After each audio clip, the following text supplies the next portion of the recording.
আজ আমরা দেখতে চলেছি 2022 সালে রিলিজ হয় একটি অসাধারণ ভাইরাল সিরিজ, যার নাম হল উইক হিরো ক্লাস।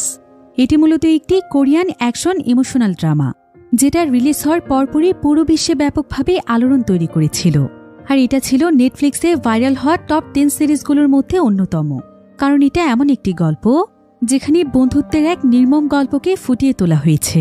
কথায় আছে, রক্তের সম্পর্ক হলেই মানুষ আপন হয় না, বরং আপন হতে প্রয়োজন আত্মার সম্পর্কের। আর এমনই একটি আত্মার সম্পর্কের নাম বন্ধুত্ব। সত্যিকারের বন্ধুত্ব যে আসলে কেমন হতে পারে, আর একজন বন্ধু তার আরেকজন প্রিয় বন্ধুর জন্য কোন পর্যায়ে যেতে পারে, সেটাই আমরা দেখব আজকের এই পুরো সিরিজের গল্পে। তাহলে চলুন ঘুরে আসা যাক নেটফ্লিক্সের সবচাইতে আলোচিত সিরিজ উইক হিরো ক্লাসের গল্পে। তো গল্পটি শুরু হয় সাউথ কোরিয়ার একটি হাই স্কুলে, যেটা কিনা ছিল কোরিয়ার অনেক পপুলার একটি হাই স্কুল। আর এই স্কুলেরই একটি ক্লাসে আমরা শিউন নামক একটি ছেলেকে দেখতে পাই। শিউন ছিল খুবই মেধাবী একজন স্টুডেন্ট, এমনকি সে ক্লাস টপার ছিল। আর সে সবসময় তার লেখাপড়ার দিকেই ফোকাস করত। কিন্তু ছোটবেলা থেকেই শিউন অনেক চুপচাপ স্বভাবের। সে তেমন কারোর সঙ্গে কথা বলতে চাইত না, নিজের মতো সে সবসময় চুপচাপ থাকত। এবং সে তার কানে সবসময় হেডফোন লাগিয়ে রাখত, যাতে করে কেউ তার সঙ্গে কথা বলতে না আসে। আর এই কারণে শিউনের কোনো বন্ধু ছিল না। অন্যদিকে আমরা ইউনবিন নামক একটি ছেলেকে দেখতে পাই। ইউনবিনও শিউনের মতোই মেধাবী ছিল, তবে সে সবসময় শিউনের পরের পজিশনে থাকত। অর্থাৎ শিউন ফার্স্ট হলে সে হতো সেকেন্ড। ইউনবিন আজ পর্যন্ত কোনোদিনও শিউনকে কাটিয়ে উঠতে পারেনি, তাই সে শিউনকে দেখে সবসময় জেলাস ফিল করত। তবে ইউনবিন কোনো ভালো ছেলে ছিল না। তার ভেতরে একজন ভালো স্টুডেন্টের কোনো গুণই ছিল না, বরং তার স্বভাব চরিত্র আচার আচরণ সবকিছু একদম বিগড়ে গিয়েছিল। এমনকি সে বেশ কিছু স্টুডেন্টদেরকে নিয়ে একটি গ্যাংও চালায়। ক্লাসের মধ্যে দুর্বল স্টুডেন্টদেরকে বুলি করাই ছিল তার এবং তার গ্যাংয়ের কাজ। তো শিউন যেহেতু সবসময় চুপচাপ থাকত, তাই ইউনবিন এবং তার সঙ্গীরা তাকে সবসময় জ্বালাতন করার চেষ্টা করত। তবে এতে শিউন শুধুমাত্র তাদের দিকে রাগান্বিত দৃষ্টিতে তাকাত। আর এতে ইউনবিন এবং তার সঙ্গীদের মনে ভয় কাজ করলেও তারা সেখানে নিজেদের দাপট দেখানোর চেষ্টা করত। এভাবেই একদিন ইউনবিন ইচ্ছে করে পেছন থেকে শিউনের গায়ে একটি জুতো ছুঁড়ে মারে। শিউন এবার এতে প্রচণ্ড রেগে গিয়ে তাদের দিকে তাকালে ইউনবিন তাকে বলে, জুতোটি আমরা ইচ্ছে করে মারিনি, আমার দিকে এভাবে তাকালে তোর চোখ একদম উপড়ে ফেলব। এরপর শিউন তখন তাকে বলে, আজকে যেটা করেছিস সেটা যেন দ্বিতীয়বার না হয়, এটা আমার পক্ষ থেকে তোদের জন্য ওয়ার্নিং। একথা শুনে ইউনবিন অনেক রেগে যায়। এরপর সে শিউনের সামনে এসে বলে, কি বললি তুই? দ্বিতীয়বার তোকে মারলে তুই আমার কি করতে পারবি? তোর সাহস থাকলে আমাকে একটু ছুঁয়ে দেখ, তোকে এখানেই একদম পুঁতে ফেলব। শিউন এতে প্রচণ্ড রেগে গিয়ে তাকে মারতেই যাচ্ছিল, কিন্তু ঠিক তখনই সেখানে একটি বেসবল টিম চলে আসে। আর তারা এখানে সুহু নামক একটি ছেলেকে মারার জন্য খুঁজছিল। তো প্রায় বেশ কিছুক্ষণ ধরে সুহুকে খোঁজার পর দেখা যায় যে সুহু ক্লাসের একদম লাস্ট বেঞ্চে ঘুমোচ্ছিল। তবে তাদের চিৎকার চেঁচামেচিতে তার ঘুম ভেঙে যায়। সবাই জানতে চাইছিল যে সুহু কি করেছে। তখন সেই বেসবল টিমের ক্যাপ্টেন তাদেরকে জানায় যে সুহু নাকি তার গার্লফ্রেন্ডের সঙ্গে ফ্লার্ট করেছে। কিন্তু সুহু তখন সেই ক্যাপ্টেনকে জানায় যে সে তার নিজের লাইফ নিয়ে এতটা ব্যস্ত সময় পার করছে, তার তো তার গার্লফ্রেন্ডের দিকে তাকানোর সময়টুকুও নেই। সে তো ক্লাসরুমে ঘুমিয়েই কুল পায় না, তাহলে সে কখন তার গার্লফ্রেন্ডের সাথে ফ্লার্ট করবে? বরং উল্টো তার গার্লফ্রেন্ডের সবসময় তার দিকে তাকিয়ে থাকে। কিন্তু একথা শুনে ক্যাপ্টেন অনেক রেগে যায়। এরপর সে এবং তার পুরো টিম সুহুকে মারতে আসে। তবে সুহু আসলে অনেক ভালো ফাইট করতে জানত। সে আসলে একসময় একজন মার্শাল আর্ট প্লেয়ার ছিল, আর একবার মার্শাল আর্টে ম্যাচ জিতে সে মেডেলও পেয়েছিল। তবে সেটা এখানকার কেউই জানত না। তো সুহু তখন তাদের সবাইকে একাই মেরে হারিয়ে দেয়। এতে ক্লাসে সবাই একদম অবাক হয়ে গিয়েছিল যে সুহু এত ভালো ফাইট জানে। তবে এখানে ফাইট করতে করতে দেখা যায় সুহু ভুল করে শিউনের পেন্সিল বক্স মাটিতে ফেলে দেয়। আর সুহু এটা অনেক ভালোভাবেই জানত যে শিউন আসলে প্রচণ্ড রাগী একটি ছেলে, তাই সে সঙ্গে সঙ্গেই তাকে সরি বলে। এরপর শিউন যখন তার বাড়িতে আসে, সেখানে আমরা শিউনের বাবাকে দেখতে পাই। শিউনের বাবা একসময় অনেক ভালো একজন অ্যাথলিট ছিল, আর শিউনের মা ছিল অনেক ইন্টেলিজেন্ট। সে তার কেরিয়ারে অনেক দূরে এগিয়ে গিয়েছে। তবে অনেক বছর আগে শিউনের মা বাবা আলাদা হয়ে গিয়েছে, আর এই বিষয়টি ছোটবেলায় শিউনের মনে অনেক গভীরভাবে প্রভাব ফেলেছিল। তাই তখন থেকেই শিউন একদম চুপচাপ হয়ে যায়। এমনকি সে তার মা বাবার সঙ্গেও খুব একটা কথা বলে না। তবে তার মা বাবা সবসময় চেষ্টা করে তার সঙ্গে কথা বলে তার মনটা একটু হালকা করতে। কিন্তু শিউন সবসময় একটি রুমের মধ্যে একা একাই থাকত। সে তার বাবা অথবা মাকে তার সঙ্গে কথা বলার তেমন সুযোগই দিত না। শিউন শুধুমাত্র তার লেখাপড়াতেই ফোকাস করত।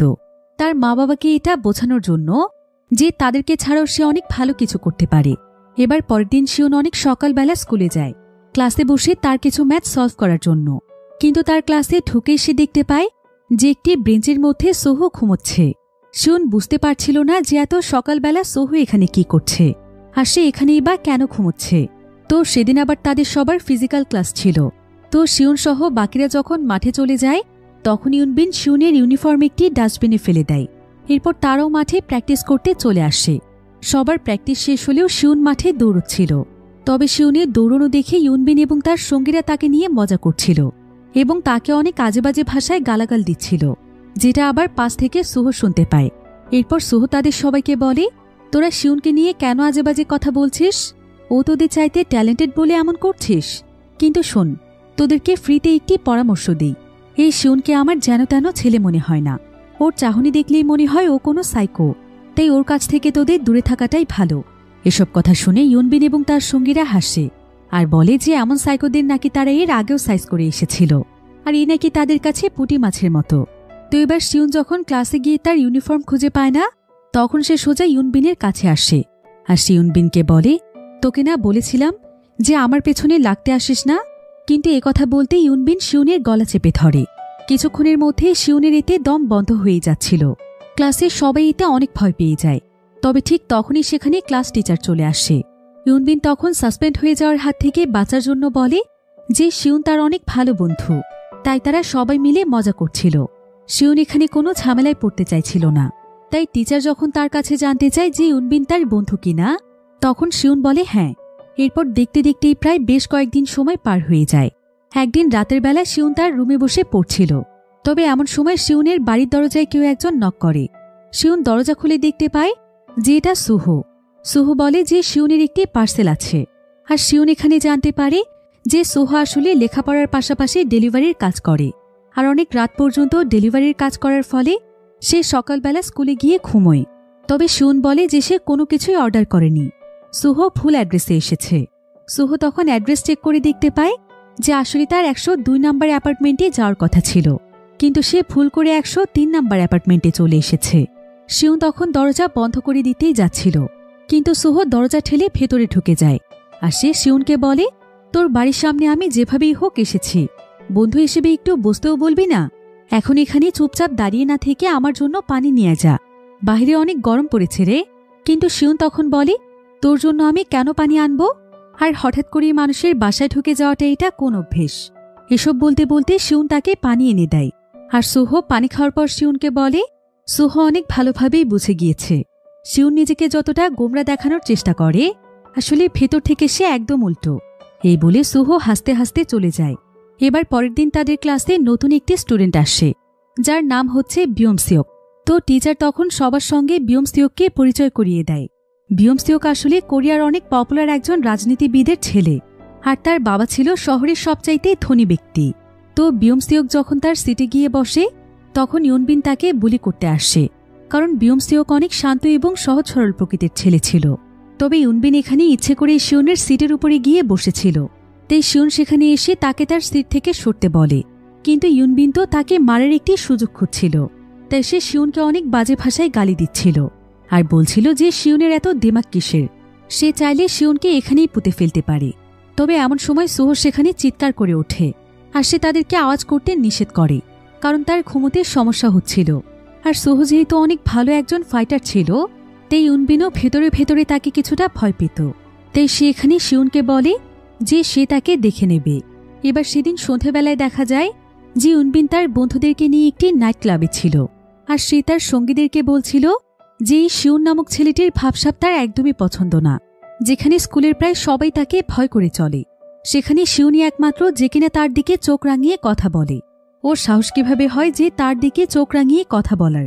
তাই ইউনবিন এখানে তার সঙ্গীদেরকে নিয়ে প্ল্যান করছিল যে এবার সে শিউনকে এমন শিক্ষা দেবে যেটা তার আজীবন মনে থাকবে। ইউনবিনের আবার একজন কাজিন ছিল যে কিনা অনেক বড় একজন মাফিয়ার দলে কাজ করত। তো ইউনবিন এখানে তার কাজিনের মাধ্যমে এক ধরনের ড্রাগস নিয়ে আসে। সে আসলে এখানে প্ল্যান করছিল যে এবারের এক্সামে সে শিউনকে কোনোভাবেই ভালো রেজাল্ট করতে দেবে না, আর এটাই হবে তার অনেক বড় একটি প্রতিশোধ। তাই ইউনবিন তখন বিয়মসিওককে বুলি করতে শুরু করে বিউমসিওক আসলে আগে যে স্কুলে পড়ত সেখানেও ইউনবিনের মতোই আরও বেশ কিছু ছেলেরা তাকে অনেক ডিস্টার্ব করত। এমনকি তাকে একবার তারা প্রচণ্ড মারধর করেছিল, আর তাই তাকে এই স্কুলে ভর্তি করা হয়েছে। এটা ইউনবিন কোনোভাবে জানতে পেরেছিল। তাই এই সুযোগে সে বিউমসিওককে বুলি করতে শুরু করে, আর সে তাকে মারধর করার ভয় দেখিয়ে বলে যে বিউমসিওক যদি তাদের একটি কাজ করে দেয় তাহলে সে তার দুর্বলতার কথা স্কুলের কাউকেই জানাবে না, আর যদি সে তার কথা না শোনে তাহলে সে সবাইকেই বলে দেবে যে সে কিভাবে মানুষের হাতে মার খেয়েছে। এতে করে বাকি সবাইও তাকে বুলি করতে শুরু করবে, আর তাই বিউমসিওক তখন তার কথায় রাজি হয়ে যায়। এরপর যখন আজকে তাদের ক্লাসে এক্সাম শুরু হয়ে যায় তখন হঠাৎ করে বিউমসিওক শিউনের গলায় অনেক জোরে একটি থাপ্পড় দেয়। শিউন তখন তার দিকে তাকালে বিউমসিওক বলে যে তার গলায় মশা বসেছিল, তাই শিউন আর তাকে কিছুই বলে না। কিন্তু কিছুক্ষণের মধ্যেই শিউনের মাথা ঘুরতে শুরু করে। শিউন আর তার এক্সামের খাতায় কিছুই লিখতে পারছিল না। তাই যখন সে ক্লাস থেকে দৌড়ে টয়লেটে যায় তখন সে তার ঘাড়ের মধ্যে একটি স্টিকার পায়, যেটা কিনা ছিল এক ধরনের ড্রাগস। আর এই ড্রাগসের ইফেক্টের ফলে শিউন আর সেদিন ভালোভাবে অ্যান্সারগুলো করতে পারে না, যেটা শিউনের জীবনেই প্রথমবার হয়েছে। তাই শিউন এতে প্রচণ্ড রেগে যায়, আর সে নিজেকে সেখানে প্রচণ্ড জোরে জোরে থাপ্পড় দিতে থাকে, যেটা দেখে ক্লাসে সবাই একদম অবাক হয়ে যায়। সবাই ভাবছিল যে শিউন পাগল হয়ে গিয়েছে। এবার কিছুক্ষণ পরেই শিউন তার সিট থেকে উঠে যায়, আর সে সোজা ইউনবিনের কাছে গিয়ে ইউনবিনকে প্রচণ্ড জোরে আঘাত করে, কারণ সে জানত যে ইউনবিনই বিউমসিওককে দিয়ে এই কাজটি করিয়েছে। এরপর শিউন সেখানে ইউনবিন এবং তার সঙ্গীদেরকে প্রচণ্ড মারে, এমনকি ইউনবিনকে শেষ পর্যন্ত শিউন মারতে মারতে রক্তাক্ত করে ফেলে, কারণ সে অনেকদিন ধরেই তার অত্যাচার সহ্য করে এসেছে। এবার এক পর্যায়ে যখন ইউনবিনের অবস্থা অনেক খারাপ হয়ে যায় তখন সুহু এসে শিউনকে থামতে বলে। সে বলে যে অনেক হয়েছে, কিন্তু শিউন তখন তার উপরও রেগে যায়, আর সে তাকেও মারতে যাচ্ছিল। তবে সুহু যেহেতু একজন দক্ষ ফাইটার ছিল তাই সে খুব সহজেই শিউনকে শান্ত করে ফেলে। এবার সেদিন ইউনবিনকে হসপিটালে ভর্তি করা হয়, আর স্কুল টিচার এবং শিউনের মা তখন শিউনকে হসপিটালে ডাকে সে ইউনবিনের কি অবস্থা করেছে সেটা দেখানোর জন্য। এখানে ইউনবিনের মা শিউনকে স্কুল থেকে বের করে দিতে বলছিল। তবে শিউন তখন স্কুল টিচারকে জানায় যে ইউনবিন স্কুলে ইলিগেল ড্রাগস নিয়ে এসেছে, আর সে তার গলায় ড্রাগস লাগিয়ে দিয়ে তার পরীক্ষা বাতিল করেছে। এজন্যই সে তাকে এমনভাবে মেরেছে। তাহলে স্কুল থেকে কাকে সাসপেন্ড করা উচিত? ইউনবিন তখন বলে যে শিউন মিথ্যে বলছে। তবে শিউন তখন ইউনবিনের ব্যাগ নিয়ে আসে, যেটা হসপিটালেই রাখা ছিল। এরপর সেই ব্যাগের জিনিসপত্র ঢাললে দেখা যায় যে আসলে সেখানে অনেক ধরনের ড্রাগস রয়েছে। তাই ইউনবিনকেই তখন স্কুল থেকে সাসপেন্ড করে দেয়া হয়। এতে ইউনবিনের সঙ্গীরা শিউনের উপর প্রচণ্ড রেগেছিল। তাই একজন শিউনের কাছে এসে বলে যে শিউনকে নিজেকে অনেক ভালো ফাইটার মনে করে। সে জানে না যে সে কার সঙ্গে পাঙ্গা নিয়েছে। তার যদি দম থেকে থাকে তাহলে সে তাদের সঙ্গে যেন ফাইট করতে আসে। শিউনও তার কথায় রাজি হয়ে যায়। এরপর ইউনবিনের টিমে দুজন মিলে শিউনকে টয়লেটে নিয়ে যায়, আর ক্লাসে সবাই তখন তাদের ফাইট দেখতে তাদের পিছু পিছু আসে। তবে শিউন তখন টয়লেটের দরজা বন্ধ করে দেয়, আর সে তার একটি কলম হাতে নিয়ে তাদের দিকে এমনভাবে তাকায় যে শিউনের চাহনি দেখেই তারা ভয় পেয়ে যায়। শিউন তখন বলে, এখনো আমার সঙ্গে ফাইট করতে চাচ্ছিস? তবে তাদের দুজনেরই তখন শিউনের সেদিনের ফাইটের কথা মনে পড়ে যায়, যেদিন সে ইউনবিনকে মেরে রক্তাক্ত করে ফেলেছিল। তাই তারা আর এখানে শিউনের সঙ্গে লড়াই করার সাহস পায় না। শিউনকে সরি বলে তারা সেখান থেকে বেরিয়ে যায়। এই ঘটনার পর থেকেই ক্লাসের সবাই বুঝতে পারে যে শিউনকে দেখে আসলে দুর্বল মনে হলেও শিউনের মাঝে আসলে প্রচণ্ড সাহস এবং শক্তি ছিল। অন্যদিকে হসপিটালে ইউনবিন তার সেই কাজিনকে ডেকে পাঠায়, যে কিনা অনেক বড় একজন মাফিয়ার সঙ্গে কাজ করে। তার নাম ছিল সকদে। সে সকদের মাধ্যমে এখন শিউনকে শায়েস্তা করতে চাইছিল। অন্যদিকে শিউন তার প্রাইভেট ক্লাস শেষ করে যখন বাসে করে বাড়িতে ফিরছিল তখন সুহু আবার তার বাইকে করে ডেলিভারি দিতে যাচ্ছিল, আর সে শিউনকে দেখতে পেয়ে সে বারবার শিউনকে বন্ধু বন্ধু বলে ডাকছিল। এদিকে শিউন যখন সুহুকে এত রাতেও ডেলিভারি করতে যেতে দেখতে পায় তখন তার সুহুর জন্য বেশ মায়া হয়। তাই শিউন তখন তার সেদিনের ব্যবহারের জন্য সুহুকে সরি বলে। তবে সুহু তাকে বলে, তোর মতো মানুষ আবার সরিও বলতে জানে, কিন্তু তুই এত কিপটে কেন রে? সরি বলার জন্য ট্রিট দিয়ে তারপর সরি বলতে হয়। কাল আগে আমাকে তুই ট্রিট দিবি, তারপর তোকে আমি মাফ করব। এই বলেই সুহু সেখান থেকে চলে যায়। এবার পরের দিন শিউন স্কুলে গিয়ে সুহুকে সত্যি সত্যি ট্রিট দেয় এবং মন থেকে তাকে সরি বলে। এতে করে তাদের দুজনের বন্ডিং অনেক স্ট্রং হয়ে যায়। তারা একে অপরের সঙ্গে অনেক গল্প করে। শিউন তার জীবনে এই প্রথমবার কাউকে বন্ধু বানিয়েছে। এদিকে ক্লাসে সবাই এটা দেখে তো একদম অবাক হয়ে যায়, কারণ সেদিনই তো তারা ফাইট করছিল, আর আজকে কিনা তারা এত ভালো বন্ধু হয়ে গিয়েছে। অন্যদিকে বিয়মসিওক সেদিনের পর থেকে অনেক বেশি লজ্জাবোধ করছিল। যেদিন সে ইউনবিনের কথায় শিউনের গলায় স্টিকার লাগিয়ে দিয়েছিল, এজন্য সে শিউনকে মন থেকে সরি বলতে চাইছিল।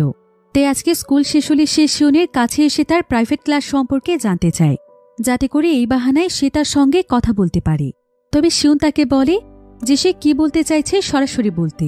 বিয়মসিওক তখন তাকে তার সেদিনের কাজের জন্য সরি বলে। তবে শিউন তখন তাকে বলে, এসব বলে আমার সঙ্গে ভুল করেও বন্ধুত্ব করতে আসিস না। এই বলেই শিউন তার বাড়িতে ফিরছিল, কিন্তু মাঝপথেই তার জন্য ইউনবিন এবং তার সঙ্গীরা দাঁড়িয়েছিল।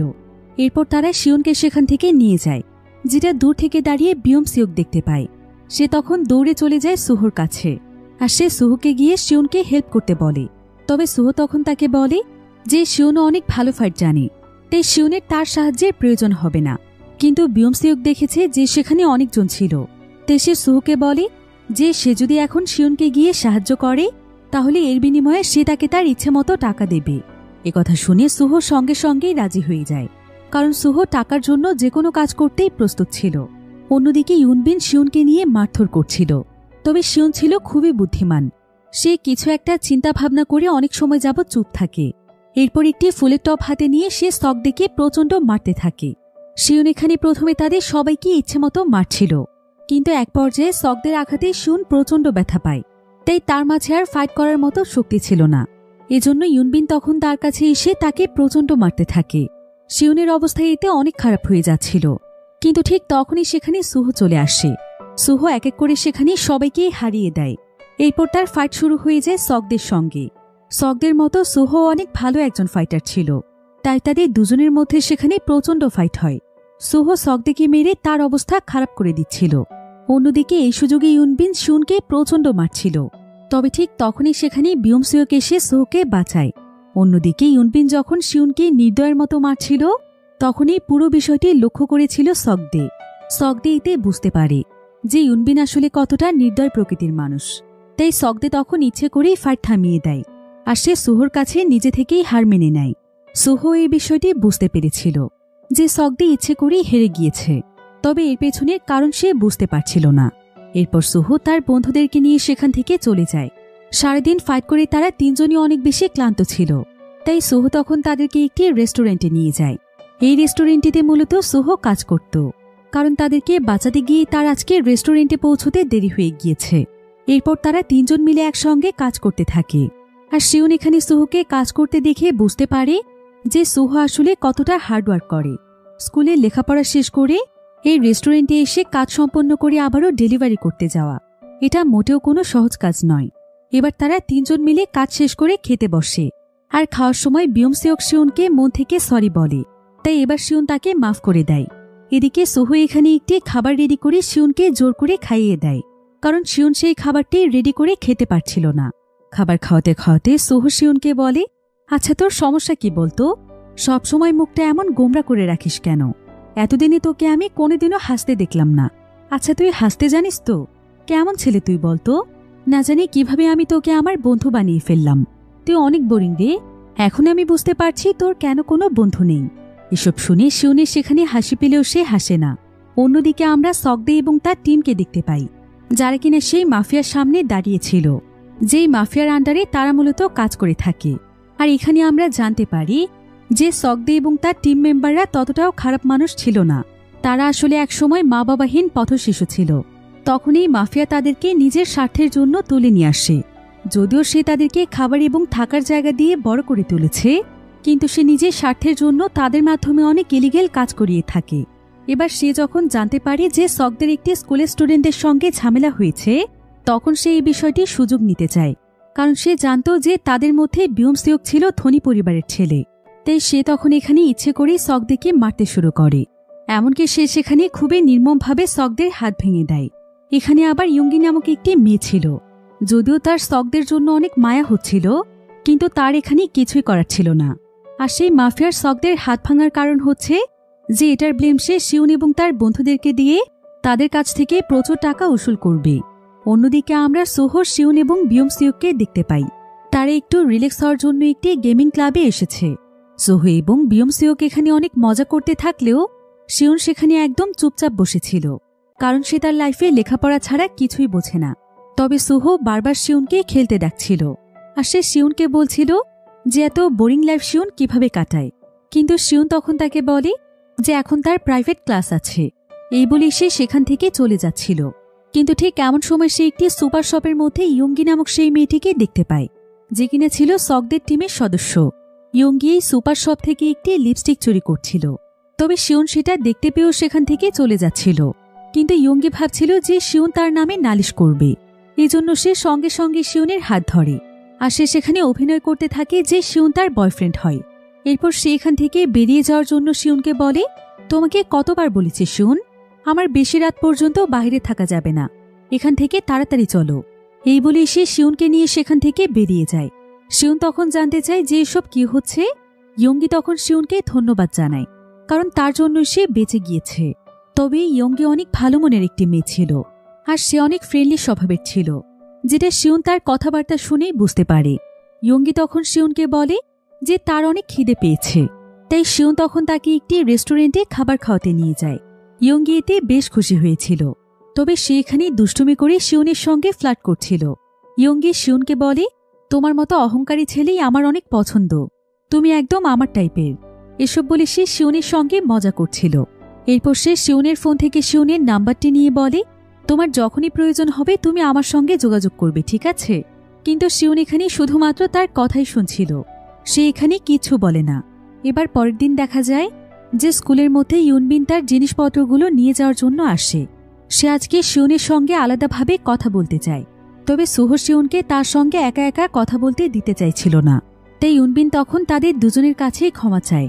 সে শিউনের সামনে মাথা নিচু করে বলে যে সে অনেক বড় ভুল করে ফেলেছে, সে এখন তার ভুল বুঝতে পারছে। তবে সে আসলে কি বলতে চায় সুহো তাকে সরাসরি বলতে বলে। ইউনবিন তখন বলে যে স্কুলে ড্রাগস আনার জন্য তার নামে কেস হয়ে গিয়েছে, তাই শিউন যেন লয়ারের কাছে গিয়ে তার পক্ষে সাক্ষী দেয়। এতে করে কেসটি উঠে যাবে, তা না হলে তার পুরো লাইফ নষ্ট হয়ে যাবে। এমনকি তার জন্য তার মা বাবাও কোথাও মুখ দেখাতে পারবে না। তাই সে এখানে বারবার শিউনকে অনুরোধ করছিল এবং তার কাছে মাপ চাইছিল। সুহো তখন শিউনকে মাফ করে দিতে বলে, আর তারা তার পক্ষে সাক্ষী দেওয়ার জন্য রাজি হয়ে যায়। এরপর সেদিন সন্ধেবেলায় ইউনবিন তাদের তিনজনকে সেই লয়ারের কাছে নিয়ে যাচ্ছিল। কিন্তু কিছুক্ষণ পরেই দেখা যায় যে পুরোটাই ছিল ইউনবিনের চাল। সে আসলে তাদের তিনজনকে সেই মাফিয়ার কাছে নিয়ে এসেছে, আর সেখানে সেই মাফিয়া এবং তার পুরো টিম ছিল। এরপর সে শিউন এবং তার বন্ধুদেরকে দেখে প্রচণ্ড হাসে, আর সে সকদেরকে নিয়ে মজা করতে করতে বলে যে তুই এই পিচ্চি ছেলেদের কাছে মার খেয়ে হেরেছিস, তোর মতো ছেলেকে যে আমি খাইয়ে পড়িয়ে মানুষ করেছি এতে আমার লজ্জা হচ্ছে। এরপর সেই মাফিয়া এখানে শিউন এবং তার বন্ধুদেরকে বলে, তোরা সকদের হাত ভেঙে ফেলেছিস, এখন এর জন্য তোদেরকে জরিমানা দিতে হবে। 3 দিনের মধ্যেই আমাকে 15 মিলিয়ন ওন দিতে হবে, তা না হলে পৃথিবী থেকে তোদের অস্তিত্ব আমি মুছে ফেলব। কিন্তু শিউন এখানে তাকে মোটেও ভয় পাচ্ছিল না, বরং সে এখানে তাকে বলে, আমরা কেউ তো সকদের হাতে মারিনি, আর ওর হাতে এত বড় ইনজুরি হওয়ার তো কোনো কথাই না, নিশ্চয়ই তুই এই কাজটি করে আমাদের দোষ দিচ্ছিস। সেই মাফিয়া এতে প্রচণ্ড রেগে যায়, আর সে শিউনকে বলে যে তোর এত বড় বড় কথা 3 দিন পরেই ছুটে যাবে, আমার টাকা না পেলে তোদের জীবন আমি জাহান্নাম বানিয়ে ফেলব, আর আমার লোকেরা তোদের উপর সবসময় নজর রাখবে। এসব বলে সেদিনের মতো সেই মাফিয়া তাদেরকে ছেড়ে দেয়।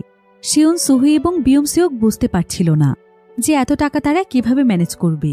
তবে এমন সময় শিউনের মাথায় একটি আইডিয়া আসে। শিউনের কাছে যেহেতু ইয়ঙ্গির নাম্বার ছিল, তাই শিউন তখন ইয়ঙ্গির সঙ্গে যোগাযোগ করে। সে ইয়ঙ্গিকে তার সঙ্গে একটি রেস্টুরেন্টে দেখা করতে বলে।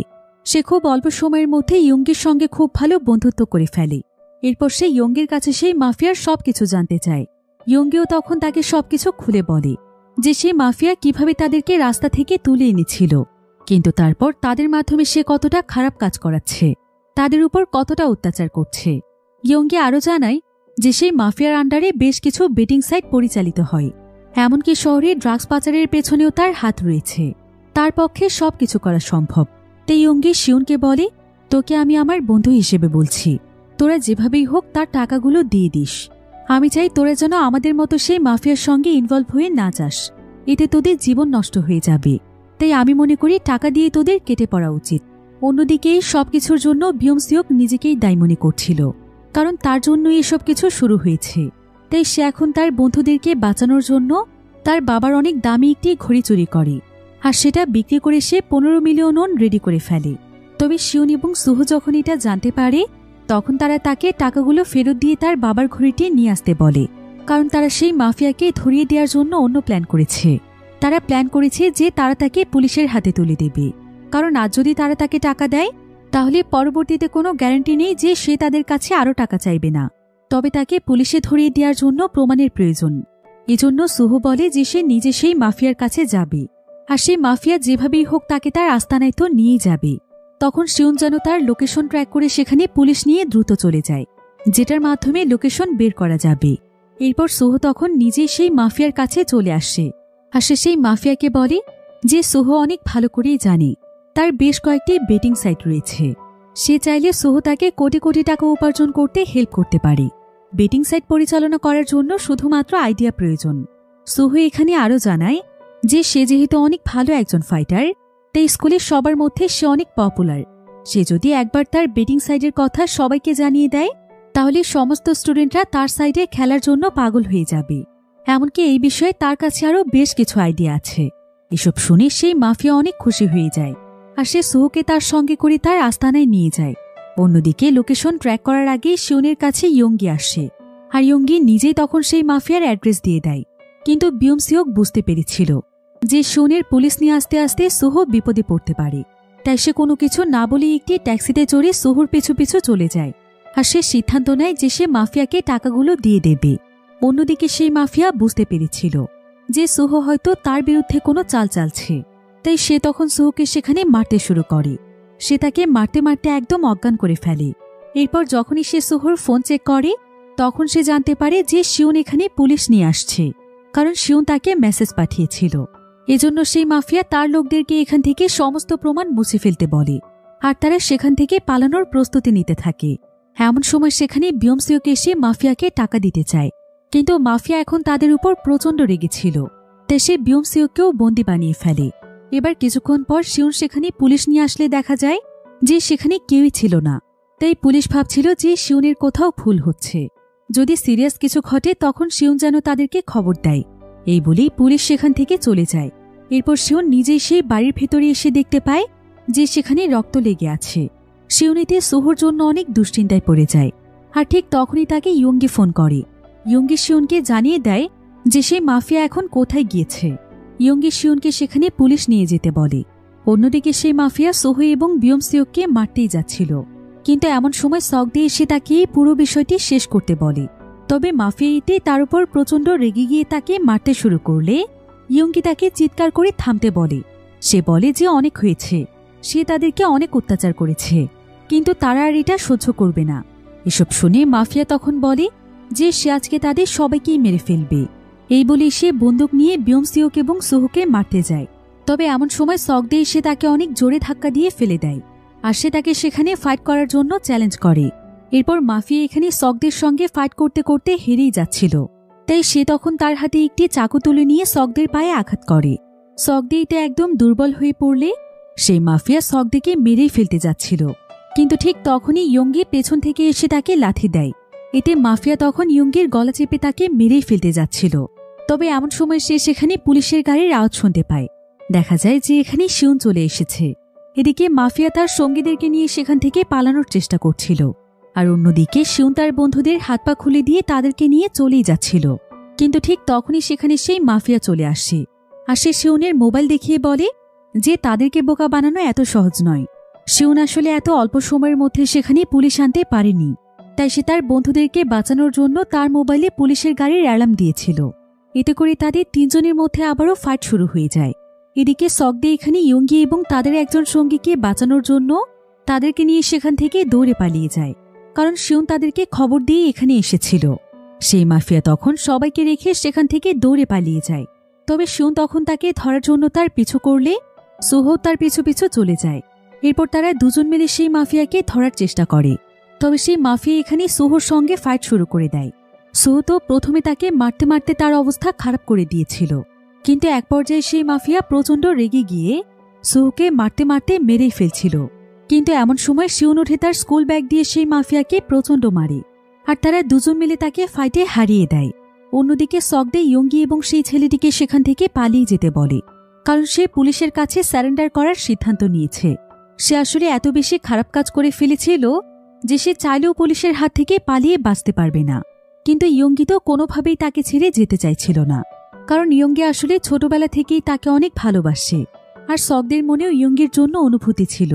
কিন্তু ততক্ষণে সেখানে পুলিশ এসে সকদেরকে অ্যারেস্ট করে, এমনকি সে মাফিয়া এবং তার সঙ্গীদেরকেও অ্যারেস্ট করে নেয়। তবে সকদের জন্য ইয়ঙ্গি এবং সেই ছেলেটি বেঁচে যায়। অন্যদিকে সোহর শরীরের অবস্থা অনেক খারাপ ছিল, কারণ তাকে প্রচণ্ড মারধর করা হয়েছিল। তারপরে এই সমস্ত ঘটনার বর্ণনা নেওয়ার জন্য একজন লয়ার তাদের তিনজনকেই ডাকে এবং বলে যে শিওন এবং সুহ চলে যেতে পারে, কারণ এই ঘটনার পেছনে তাদের কোনো দোষ নেই। তবে সে এখানে বিয়মসিওককে থাকতে বলে। আর কিছুক্ষণ পরেই দেখা যায় যে সেই লয়ার বিয়মসিওককে সেই মাফিয়ার কাছে নিয়ে যায় এবং বলে যে সেই মাফিয়াকে তার ইচ্ছে মতো মারতে, তার উপর প্রতিশোধ নিতে। আসলে এই লয়ারকে হায়ার করেছিল বিয়মসিওকের বাবা, যে কিনা ছিল একজন বিখ্যাত রাজনীতিবিদ। বিয়মসিওকের এই সমস্ত কর্মকাণ্ডের জন্য তার বাবা যে কোনো সময় জনগণের সামনে লজ্জায় পড়বে, তাই সে বিয়মসিওককে স্ট্রং বানাতে চাইছিল, কারণ এর আগের স্কুলেও বিয়মসিওক মানুষের হাতে মার খেত। এজন্য লয়ার এখানে বিয়মসিওককে ইচ্ছে মতো মারতে বলে। কিন্তু বিয়মসিওক অনেক নরম মনের মানুষ ছিল, সে সেই মাফিয়াকে একটি আঘাতও না করতে পেরে সেখান থেকে বেরিয়ে আসে। তবে এখানে তার চেহারা দেখে বোঝাই যাচ্ছিল যে বিয়মসিওক আসলে অনেক কষ্টে থাকে। অন্যদিকে দেখা যায় যে সোহা এখন হসপিটালে ভর্তি ছিল, তাই শিওন ইয়ঙ্গিকে সোহর কাছে রেখে যেতে আসে, যাতে করে সে তার দেখাশোনা করতে পারে। এরপর শিওন তার বাড়িতে ফিরে আসে, আর পরের দিন শিওন অনেক সকালবেলা সোহ এবং ইয়ঙ্গির জন্য অনেক খাবার কিনে নিয়ে যায়। এটা দেখে সোহ তো একদম অবাক হয়ে যায়, আর সে শিওনকে বলে, তুই ঠিক আছিস তো শিওন? তোর মাথায় আবার কোনো সমস্যা হয়নি তো? সোহা আসলে বিশ্বাসই করতে পারছিল না যে শিওনের মতো মানুষ তার জন্য খাবার নিয়ে আসবে, তার দিকে এত খেয়াল রাখবে। এগুলো তো শিওনের জন্য কোনো স্বাভাবিক বিষয় নয়। আর সোহর এমন রিয়েকশন দেখে শিওন সেখানে প্রথমবারের মতো হাসে। অন্যদিকে আমরা বিয়মসিওক এবং তার বাবাকে দেখতে পাই।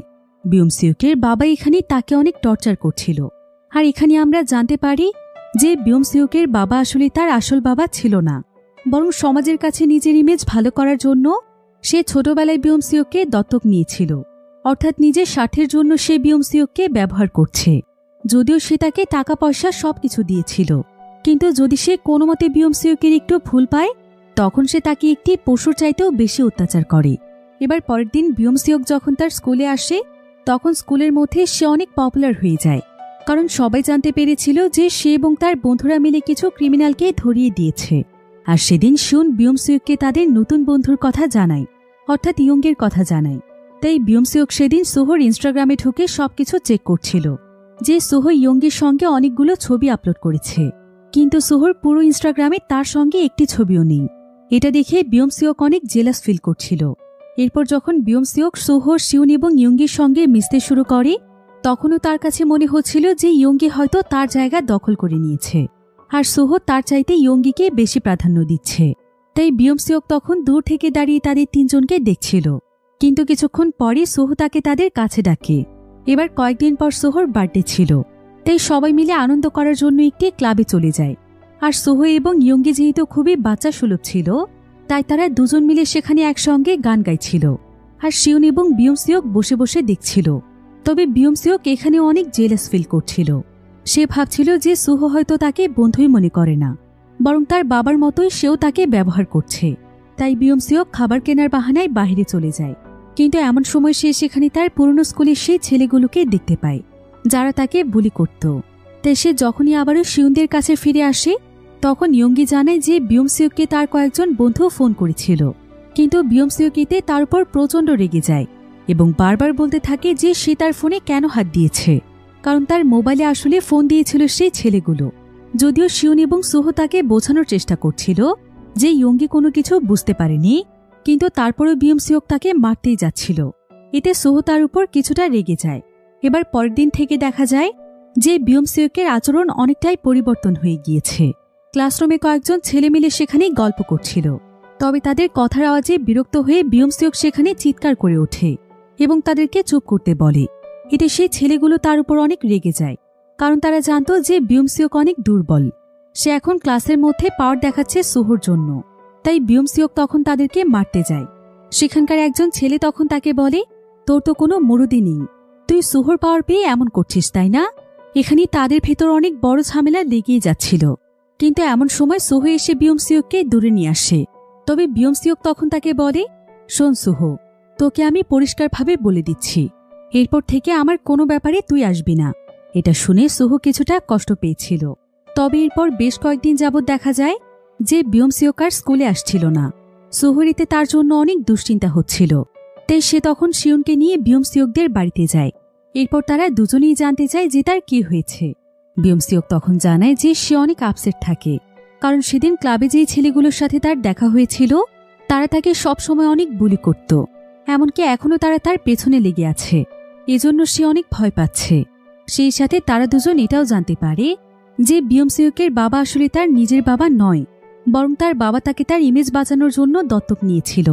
এসব শুনে সুহোর তার জন্য অনেক খারাপ লাগে। তাই সুহো তখন তাকে বলে, আমি তোকে আর কখনোই দুর্বল থাকতে দেব না। তুই তোর আগের স্কুলের ছেলেগুলোকে এখনই ডাক, আমি ওদেরকে তোর কাছে ক্ষমা চাওয়াবো। এরপর বিয়মসিওক তখন তাদেরকে একটি জায়গাতে ডাকলে তারা আসে। সুহো তখন তাদেরকে বিয়মসিওকের কাছে ক্ষমা চাইতে বলে। তবে প্রথমে তারা কেউই রাজি হচ্ছিল না। এরপর সুহো যখন তাদেরকে মারতেই যাচ্ছিল তখন সেই ছেলেগুলো লিডার এসে বিয়মসিওকের কাছে ক্ষমা চায়, কারণ তারা জানত যে সুহো অনেক ভালো ফাইটার। তবে বিয়মসিওকের জন্য ক্ষমা এখন কোনো সমাধানই ছিল না, বরং সেইখানে সেই ছেলেটিকে প্রচণ্ড মারতে থাকে। আর এক পর্যায়ে তো সে তাকে মারতে মারতে মেরেই ফেলছিল। তাই সুহো তখন তাকে জোর করে সেখান থেকে টেনে নিয়ে যায়। তবে এমন সময় বিয়মসিওক তখন তাকে বলে, তুই নিজেকে কি মনে করিস? তুই আমার চাইতেও শক্তিশালী, এর জন্যই তো তোর এত অহংকার। তুই কি ভেবেছিস সুহো, আমি কিছুই বুঝি না? তুই তো আমাকে কোনোদিন তোদের বন্ধুই ভাবিসনি, বরং আমাকে তোদের প্রয়োজনে ব্যবহার করেছিস। কিন্তু এটা শুনে সুহো প্রচণ্ড রেগে যায়। এতে করে তাদের দুজনের মধ্যে ফাইট হতেই যাচ্ছিল। তবে শিউন তাদেরকে থামতে বলে। তাই বিয়মসিওক তখন সেখান থেকে চলে যায়। আর তার আগের স্কুলের ছেলেগুলো এখনও তার পিছু করছিল। তাই বিয়মসিওক সেখান থেকে পালিয়ে যাওয়ার চেষ্টা করলে সে তাদের ক্লাসের কয়েকজন ছেলেকে দেখতে পায়, যারা কিনা ছিল ইউনবিনের বন্ধু। তবে তারা এখানে বিয়মসিওকের আগের স্কুলের ছেলেগুলোকে দেখতে পেয়ে তারা বিয়মসিওককে তাদের কাছে ডেকে নেয় এবং তাকে নিয়ে তারা একটি ক্লাবে চলে যায়, কারণ তারা জানত যে বিয়মসিওকের বাবার অনেক টাকা আছে। তাই তারা তার সঙ্গে বন্ধুত্ব করার চেষ্টা করছিল। তারা সবাই এখানে বিয়মসিওকের অনেক প্রশংসা করে। এতে বিয়মসিওক খুশি হয়ে তাদের সবার বিল এখানে দিয়ে দেয়। ফলে সবাই এখানে বিয়মসিওককে বস বস বলে সম্বোধন করছিল। তাই এই প্রথমবার বিয়মসিওকের কাছে মনে হচ্ছিল যে সে একজন লিডার, সে অনেক স্ট্রং। সেও তখন তাদের সঙ্গে অনেক মজা করতে থাকে। সে ড্রিঙ্কস করে, পার্টি করে এবং তাদের সঙ্গে সেলফিও তোলে। তারা সবাই তখন বিয়মসিওককে তাদের ইনস্টাগ্রামে বন্ধুও বানিয়ে ফেলে। এতে বিয়মসিওক ভাবতে থাকে যে এদেরকে সে এতদিন ভুল বুঝেছিল, কিন্তু এরাই হচ্ছে তার আসল বন্ধু, কারণ এরা তার মূল্য বুঝতে পেরেছে। এবার পরের দিন যখন বিয়মসিওক স্কুলে যায় তখন সে শিউনের পাশে না বসে তার নতুন বন্ধুদের কাছে চলে যায়। শিউন তখন তার সঙ্গে কথা বলার জন্য তাকে আলাদা জায়গাতে নিয়ে আসে। আর সে তার কাছে তার এমন পরিবর্তনের কারণ জানতে চায়। বিয়মসিওক তখন তাকে বলে, সুহো কোনোদিনও তাকে বন্ধু ভাবেইনি, বরং সে তাকে ব্যবহার করেছে। তাই সে তাদের সঙ্গে আর কোনো বন্ধুত্ব রাখতে চায় না।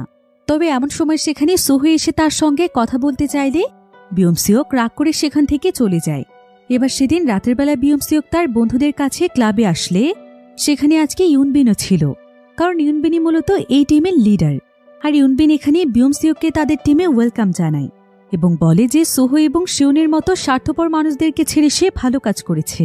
এতদিনে সে তার আসল জায়গা চিনতে পেরেছে। ইউনবিন এখানে তার সঙ্গে একজন ফাইটারকে পরিচয় করিয়ে দেয়, যার নাম হচ্ছে ইয়ং।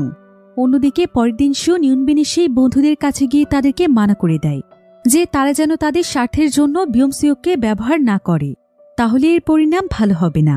কিন্তু সেদিন লাঞ্চ টাইমে সবাই যখন সিরিয়াল ধরে লাঞ্চ নিচ্ছিল তখন ইউনবিনের পুরো টিম এসে লাইনের মধ্যে বিশৃঙ্খলা সৃষ্টি করছিল।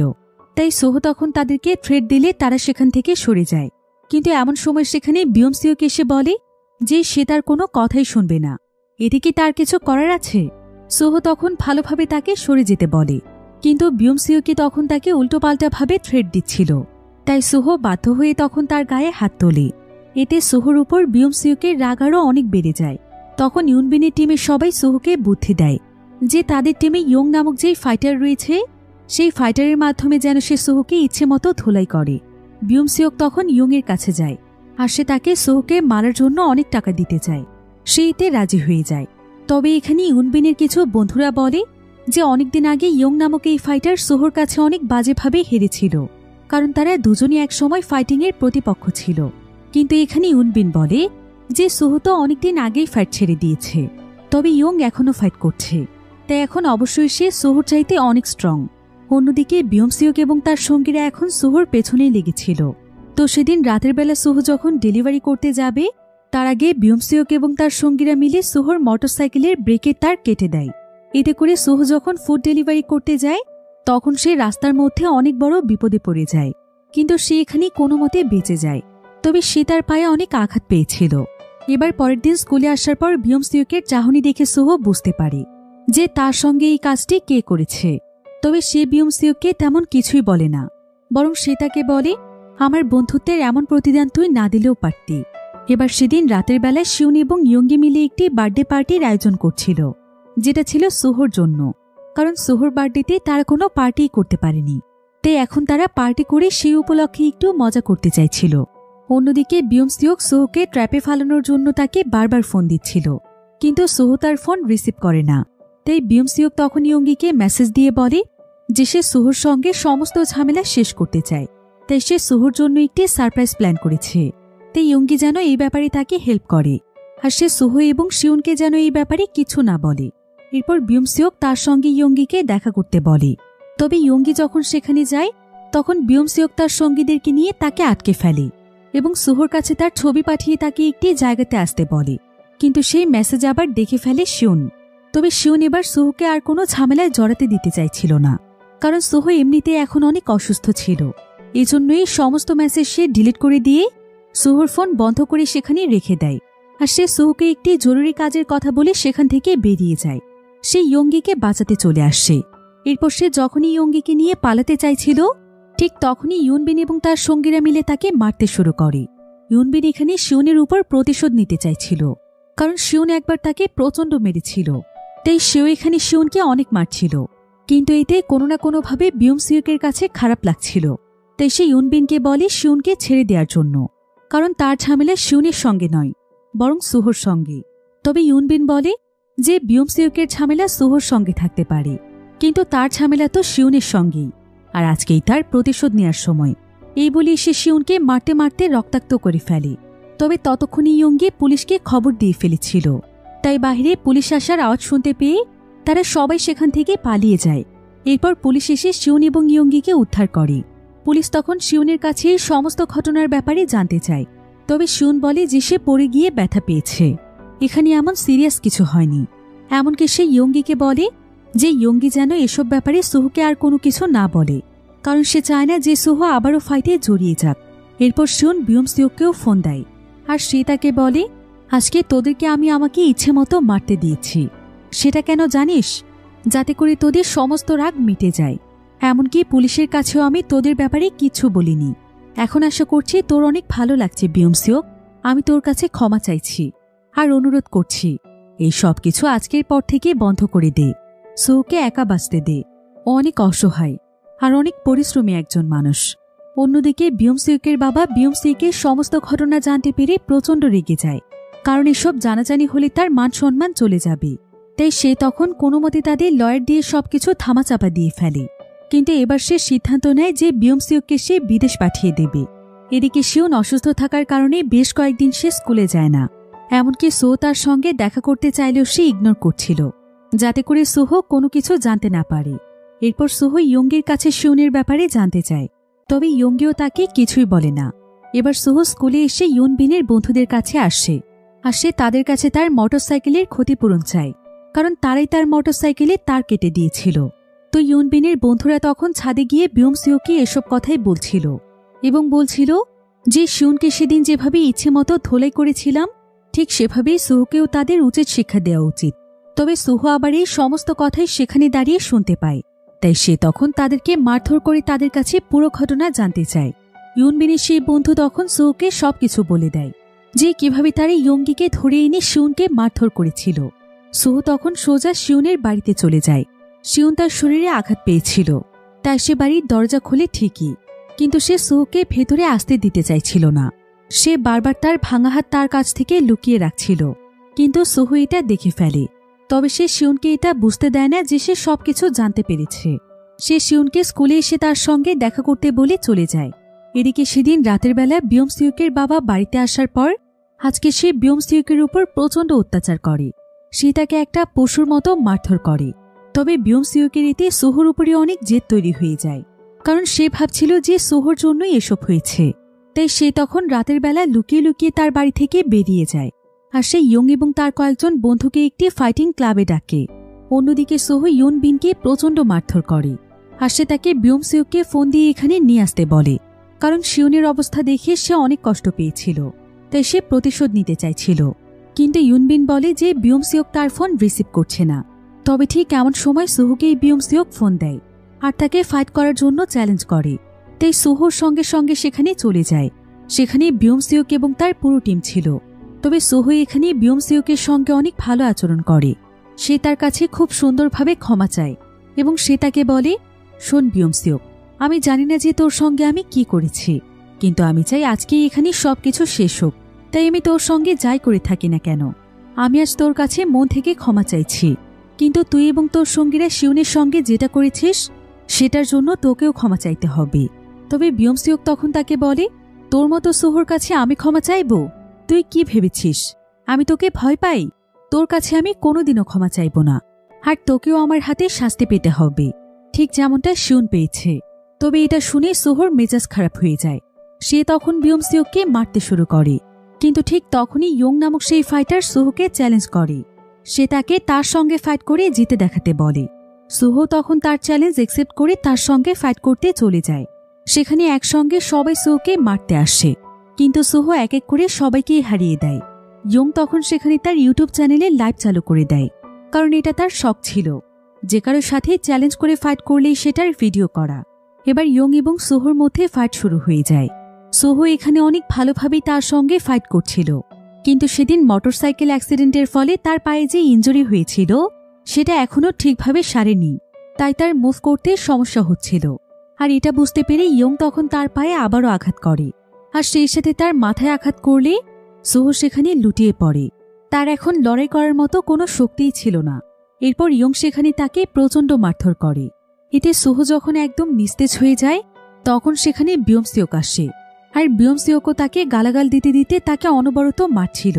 এরপর বিয়মসিউকের সাথে তার বাকি সঙ্গীরাও জয়েন করে। তারা সবাই মিলে সোহকে এত পরিমাণ মারে যে কিছুক্ষণের মধ্যেই সোহ তার নড়াচড়া বন্ধ করে দেয়। আর ঠিক তখনই সেখানে বিয়মসিউকের বাবার লয়ার চলে আসে। এতে তারা সেখানে থেমে যায়। কিন্তু এমন সময় তারা রিয়েলাইজ করতে পারে যে সোহ নিঃশ্বাস নিচ্ছে না। বিয়মসিউক এতে প্রচণ্ড ভয় পেয়ে যায়। আর সে এতদিন পরেই প্রথমবারের মতো রিয়েলাইজ করতে পারে যে সে সোহর সঙ্গে কত বড় অন্যায় করে ফেলেছে। তাই সে তখন সোহর কাছে গিয়ে কাঁদতে কাঁদতে সোহকে উঠতে বলে। সে আসলে সোহকে শাস্তি দিতে চেয়েছিল, তাকে পুরোপুরি মেরে ফেলতে চায়নি।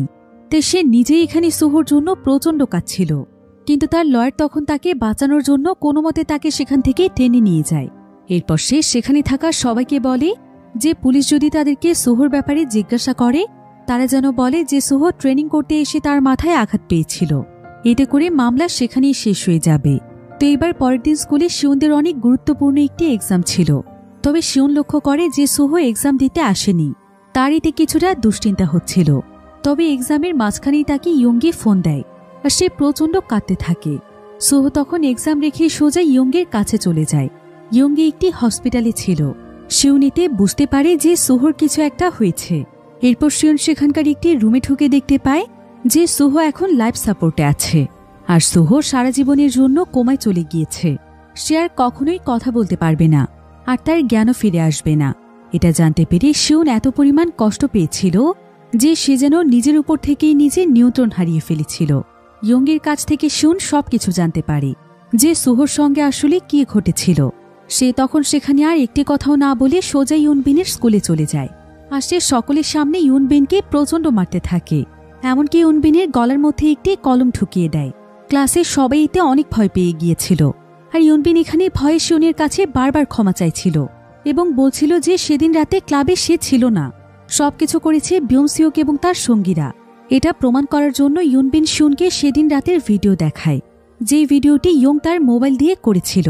আর ভিডিওতে সোহকে এভাবে মার খেতে দেখে শিউনের প্রচণ্ড কষ্ট হচ্ছিল। সে তো ইয়ং এবং বিয়মসিওকে মেরে ফেলারই সিদ্ধান্ত নিয়ে ফেলে। তাই প্রথমে সে সোজা চলে যায় ইয়ংয়ের কাছে, যেখানে ইয়ং প্রতিদিন জিম করতে আসে। এরপর শিউন তাকেও সেখানে মারতে মারতে তার অবস্থা খারাপ করে ফেলে। তবে ইয়ংও যেহেতু অনেক ভালো ফাইটার ছিল, তাই এক পর্যায়ে সেও শিউনকে মারতে শুরু করে। শিউনের পুরো শরীরেতে ক্ষতবিক্ষত হয়ে যায়।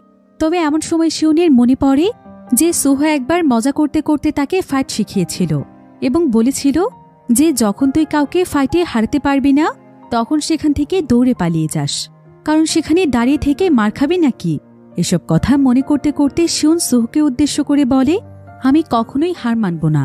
এই বলে শিউন সেখানে উঠে দাঁড়ায়, আর এবার সে ইয়ংকে এমনভাবে মারে যে মারতে মারতে সে তার পা ভেঙে ফেলে, এমনকি তার পুরো শরীরে অনবরত আঘাত করতে থাকে।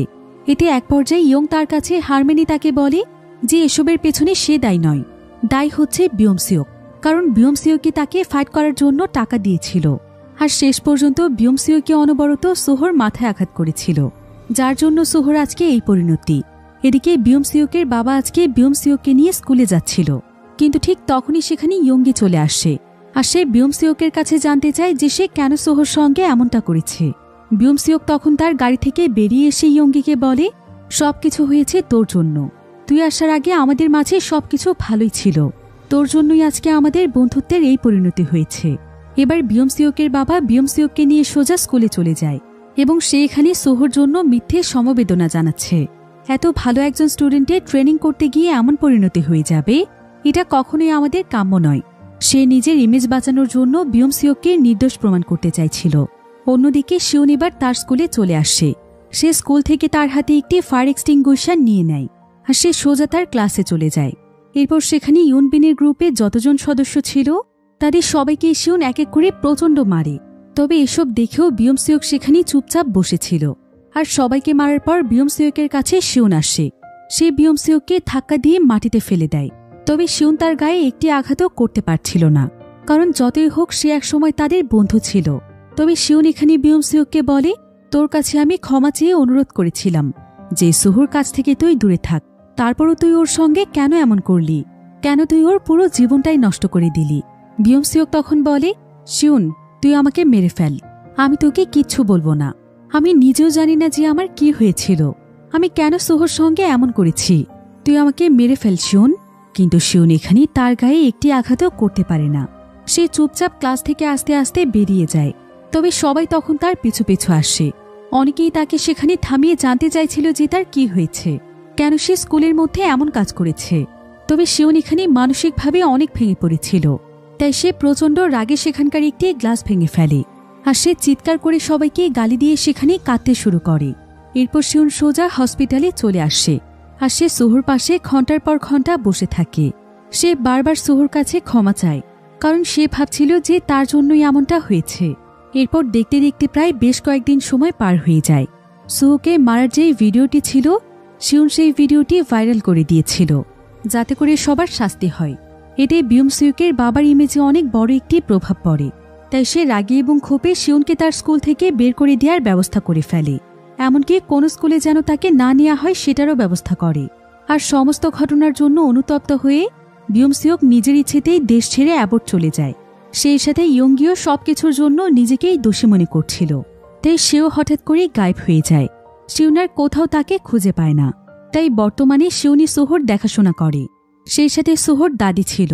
তারা দুজনই এখন ছিল সোহর একমাত্র সঙ্গী।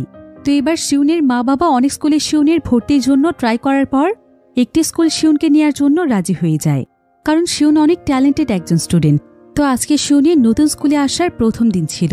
আর শিউন যখন সেখানে চুপচাপ তার বেঞ্চে বসেছিল, ঠিক তখনই তার কাছে একটি ছেলে আসে।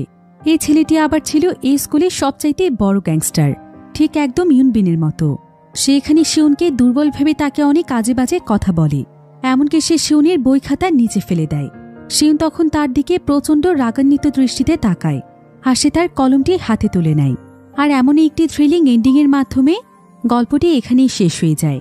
তো এটা ছিল উইক হিরো ক্লাস সিরিজের সিজন 1-এর সম্পূর্ণ গল্প, যেটা 2022 সালে রিলিজ হয়েছিল। আর এই সিরিজের সিজন 2 রিলিজ হয়েছে কিছুদিন আগে, অর্থাৎ 2025 সালে। আর সিজন 1-এর মতো সিজন 2-এর গল্পটিও ব্যাপকভাবে পুরো বিশ্বে সাড়া ফেলে দিয়েছে, কারণ সিজন 2-এর গল্পটি আরও অনেক বেশি ইন্টারেস্টিং। যেখানে অ্যাকশন, ইমোশন, টুইস্ট সবকিছু রয়েছে।